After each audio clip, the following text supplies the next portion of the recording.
Je m'en vais, mais ta demeure, c'est une citation de Louis XIV. Bon, apparemment, il aurait dit ça sur son lit de mort à son arrière-petit-fils, qui allait devenir Louis XV.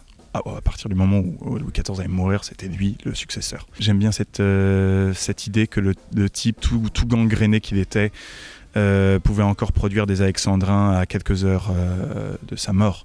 Bien sûr, c'est probablement absolument faux. Ça permettait de mettre dans le titre la notion de continuité, qui est très importante parce que cette pièce s'est écrite sur plusieurs années. On a commencé en 2017, on a juste présenté la première heure du spectacle et on s'est dit qu'on allait faire ça sur plusieurs années et qu'en 2022, on aurait une pièce qui durerait 6 heures en tout, sur 6 ans.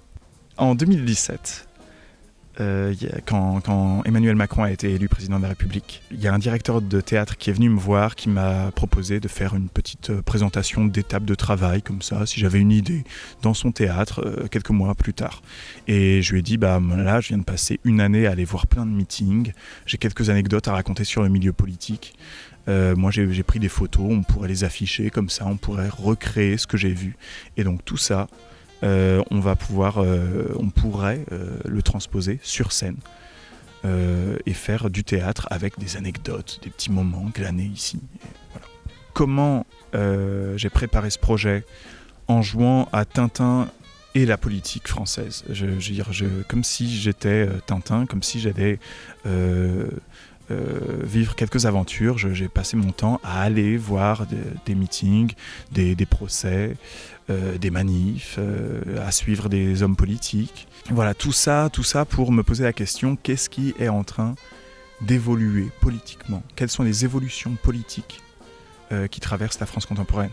Aussi, j'ai décidé de ne pas être candidat à l'élection présidentielle au renouvellement donc de mon mandat.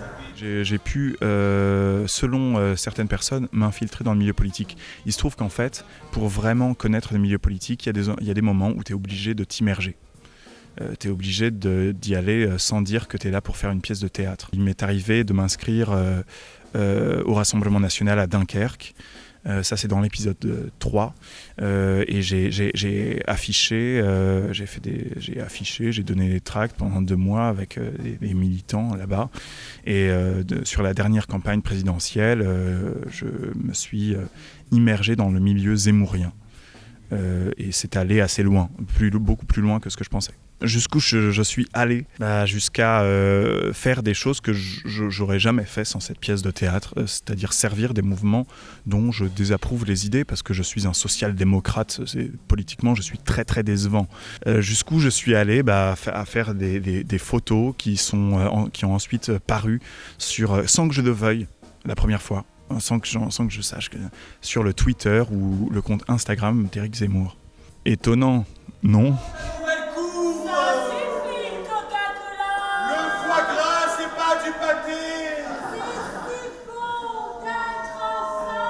Je fais du théâtre.